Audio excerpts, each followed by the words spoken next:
चित्तौड़गढ़ में संचालित हो रही वन विभाग की नर्सरी में इस वर्ष पहली बार नीम, गिलोय, तुलसी, अश्वगंधा और कालमेघ जैसी प्रमुख औषधियों के करीब 1 लाख पौधे तैयार किए गए हैं, जिन्हें निःशुल्क वितरण करने की भी तैयारियां जोर शोर से जारी है। वन रक्षक संगीता चौधरी ने बताया कि राज्य सरकार के आदेश अनुसार कोरोना संक्रमण सहित अन्य बीमारियों में काम आने वाले औषधियों के पौधों को तैयार किया जा रहा है, जिनमें प्रमुख रूप से अश्वगंधा, नीम, गिलोय, तुलसी और कालमेघ के करीब 1 लाख पौधे तैयार किए गए हैं और इन सभी पौधों को निःशुल्क घर घर पहुंचाने की योजना पर कार्य चल रहा है।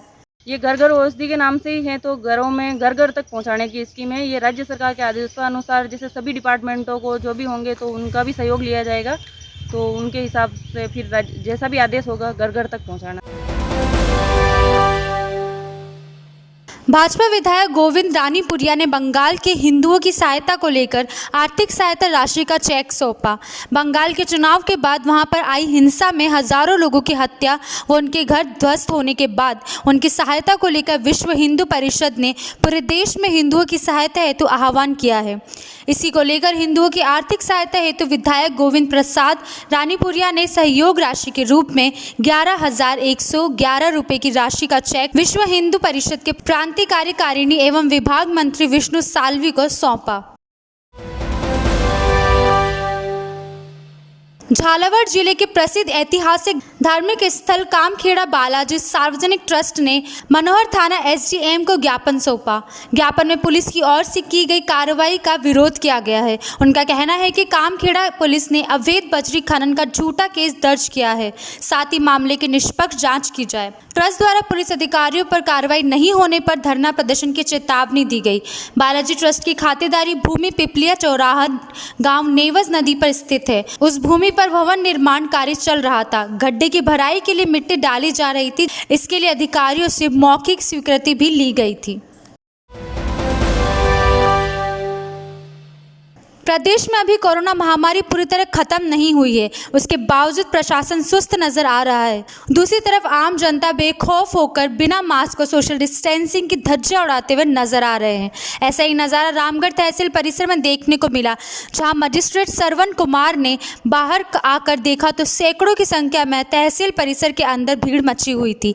इस पर मजिस्ट्रेट श्रवण कुमार मीणा ने लोगों को लताड़ लगाते हुए रामगढ़ थाना पुलिस को मौके पर बुलाकर भीड़ को खदेड़ने के निर्देश दिए।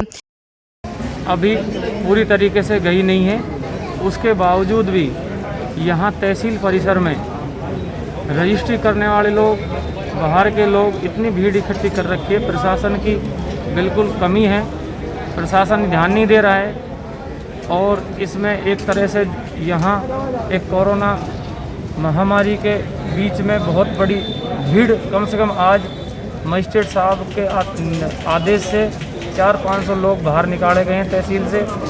न उनके पास मास्क, न कोई बात, पुलिस का भी ध्यान नहीं, न प्रशासन का कोई यहाँ पर ध्यान है। इसलिए आज मजिस्ट्रेट साहब ने यहाँ निर्देश दिए हैं, वकीलों की कमेटी बनाई है, जिसमें वो अब तहसील परिसर में निगरानी करेगी।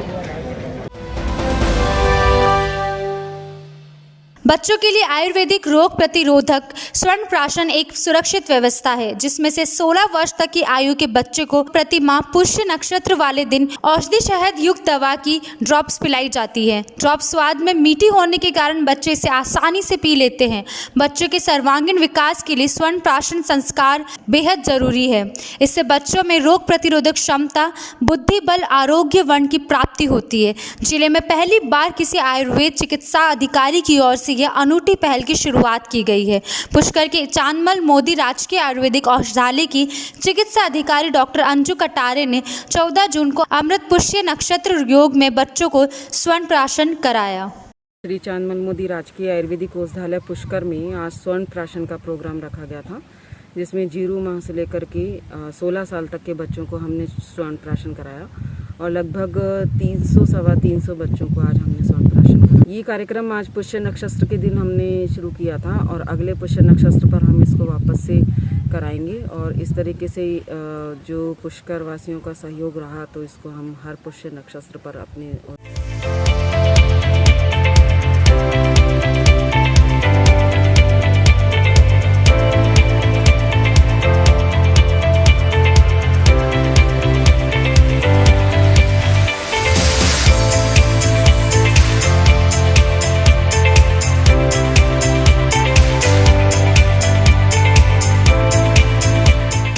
निशान near Doms compound, Jaipur road, Ajmer.